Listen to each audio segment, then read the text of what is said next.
Bicara tentang bangsa Yahudi, pasti yang akan berkaitan dengan itu adalah Bani Israel.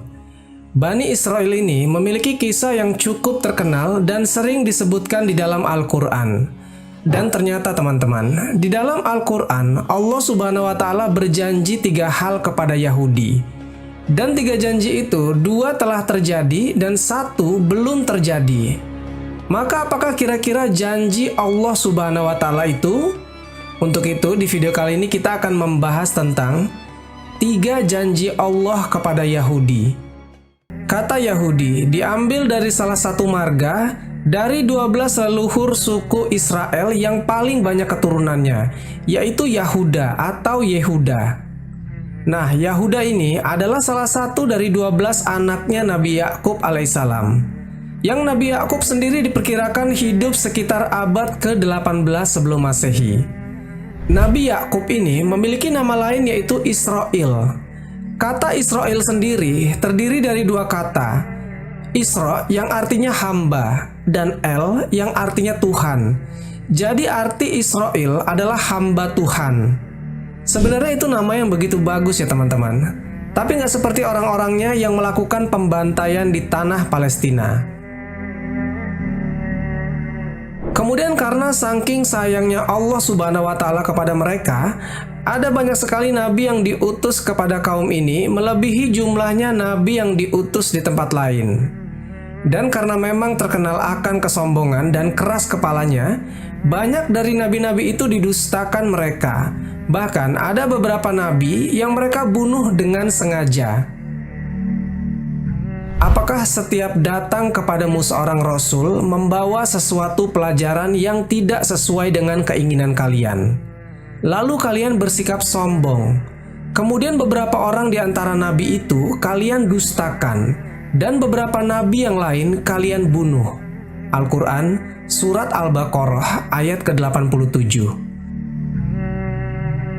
Mereka dikatakan membunuh Isaya, Zakaria, Yahya, dan nabi-nabi lainnya, yang padahal mereka tahu itu tidak dibenarkan. Dan Allah Subhanahu wa Ta'ala juga menyebutkan bahwa orang-orang Yahudi itu telah berupaya untuk membunuh Isa, tapi tidak berhasil.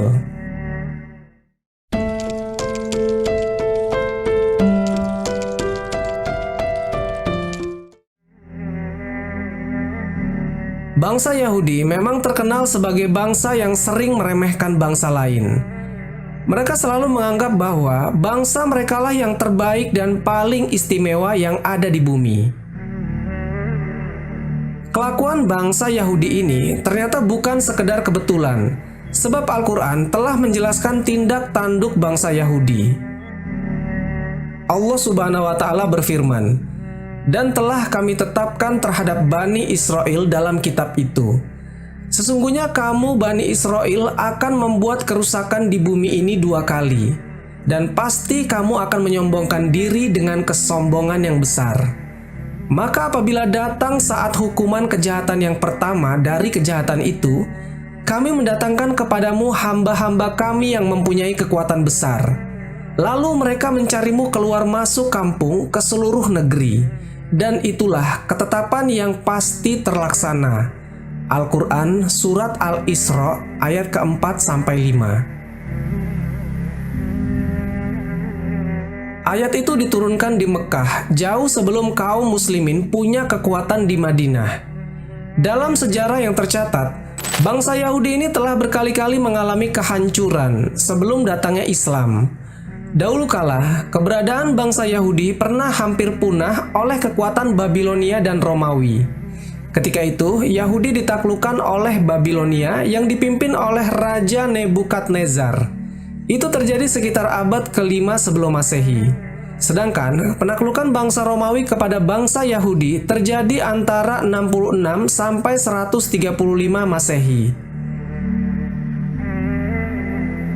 Allah Subhanahu wa Ta'ala berfirman, "Dialah yang mengeluarkan orang-orang kafir di antara ahli kitab dari kampung-kampung mereka pada saat pengusiran pertama. Kamu tidak menyangka bahwa mereka akan keluar dan mereka pun yakin bahwa benteng-benteng mereka dapat mempertahankan mereka dari siksa Allah.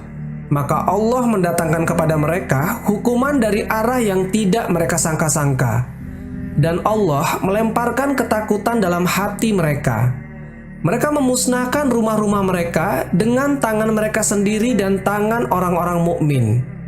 Maka ambillah kejadian itu untuk menjadi pelajaran, hai orang-orang yang mempunyai pandangan.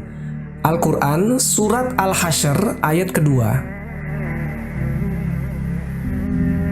Pengusiran dan kehancuran bangsa Yahudi yang pertama kali mengakibatkan orang-orang Yahudi terpecah dan tersebar ke seluruh negeri.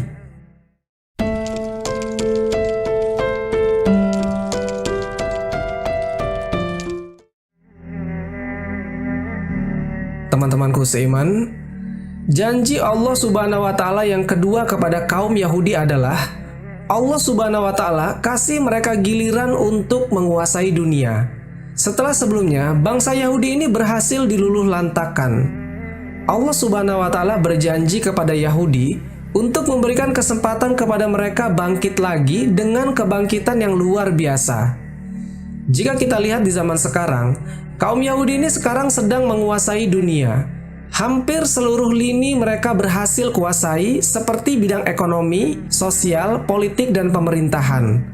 Hal ini dibuktikan dalam surat Al-Isra. Allah Subhanahu wa Ta'ala berfirman, "Kemudian kami berikan kepadamu giliran untuk mengalahkan mereka kembali, dan kami membantumu dengan harta kekayaan dan anak-anak, dan kami jadikan kamu kelompok yang lebih besar." Al-Quran Surat Al-Isra ayat ke-6. Jika kita mendengar ayat tersebut, bukti nyatanya bisa kita lihat bahwa benua Amerika yang memiliki hanya 2% orang-orang Yahudi di sana, tapi sebagian besar Yahudi berhasil menguasai Amerika.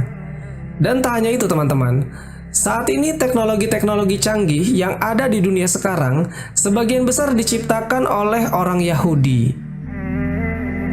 Dan kini terbukti janji Allah Subhanahu wa Ta'ala yang kedua, bangsa Yahudi berhasil membalas sakit hatinya dengan menduduki kembali negeri Syam atau Palestina. Bahkan bangsa Yahudi berhasil mengalahkan pengaruh kaum muslimin di wilayah tersebut. Lalu yang tadinya bangsa Yahudi ini mengungsi ke beberapa negara, kini mereka pada berbondong-bondong pulang ke tanah Palestina. Kepulangan mereka ke negeri yang dijanjikan itu tak bisa dicegah dan dihalau oleh kaum muslimin. Kesombongan bangsa Yahudi makin meningkat manakala ekonomi dan militer mereka di-backing oleh Barat.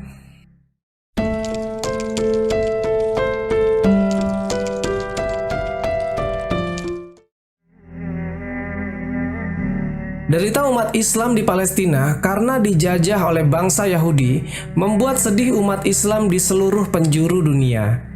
Kekejian yang dilakukan Yahudi Israel hanya akan mempercepat datangnya siksaan dan hukuman Allah Subhanahu wa Ta'ala. Hal ini sebagaimana yang telah dijanjikan Allah yang dijelaskan di dalam Al-Quran. Jika kamu berbuat baik, berarti kamu berbuat baik bagi dirimu sendiri. Jika kamu berbuat jahat, maka kejahatan itu bagi dirimu sendiri. Dan apabila datang saat hukuman bagi kejahatan yang kedua, kami datangkan orang-orang lain untuk menyuramkan muka-muka kamu dan mereka masuk ke dalam masjid. Sebagaimana musuh-musuhmu memasuki pada kali pertama, dan untuk membinasakan sehabis-habisnya apa saja yang mereka kuasai. Al-Quran Surat Al-Isra ayat ke-7.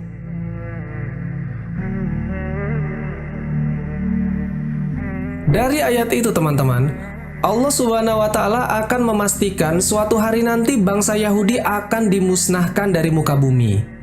Kaum muslimin pun akan kembali menguasai Masjidil Aqsa yang sekarang sedang berusaha dihancurkan oleh Yahudi di Palestina. Dan konon, menurut berita yang beredar, usaha penghancuran Masjidil Aqsa itu ada dua sebab. Sebab yang pertama, karena menurut pemahaman mereka, di bawah tanah Masjidil Aqsa ada kuil Sulaiman. Yahudi berusaha mengeluarkan kuil tersebut dari dalam tanah yang nantinya akan mengakibatkan rubuhnya Masjidil Aqsa. Sebab yang kedua, karena Yahudi memang sengaja menyulut emosi seluruh umat Islam di dunia. Di hari menjelang kiamat nanti, kaum muslimin akan merebut kembali tanah Palestina dan Masjidil Aqsa. Yang ketika itu, kaum muslimin di seluruh dunia akan dipimpin oleh salah seorang keturunan Rasulullah SAW, yaitu Imam Al-Mahdi. Janji ketiga ini masih belum terjadi dan pasti akan terjadi. Palestina dan Masjidil Aqsa akan dikuasai kaum muslimin sebagaimana di masa pemerintahan Umar bin Khattab yang dulu pernah menaklukkan bumi Palestina. Di dalam kitab Taurat sendiri, Allah Subhanahu wa Ta'ala telah memutuskan bahwa Bani Israel akan memasuki bumi yang diberkati, yaitu bumi Palestina. Bahkan di sana mereka akan mendirikan pemerintahan. Tetapi kemudian mereka akan membuat kerusakan besar sehingga menyebabkan Allah Subhanahu wa Ta'ala menghukum mereka dengan cara mengirim hamba-hambanya yang tangguh. Wallahu alam bisawab. Jadi itulah 3 janji Allah kepada Yahudi. Semoga kisah ini bermanfaat. Lebih dan kurangnya mohon dimaafkan. Yang benar datangnya dari Allah Subhanahu wa Ta'ala. Khilaf atau keliru itu datangnya dari saya pribadi sebagai manusia biasa. Sampai ketemu di kisah-kisah seru yang penuh makna selanjutnya. Saya akhiri. Wassalamualaikum warahmatullahi wabarakatuh.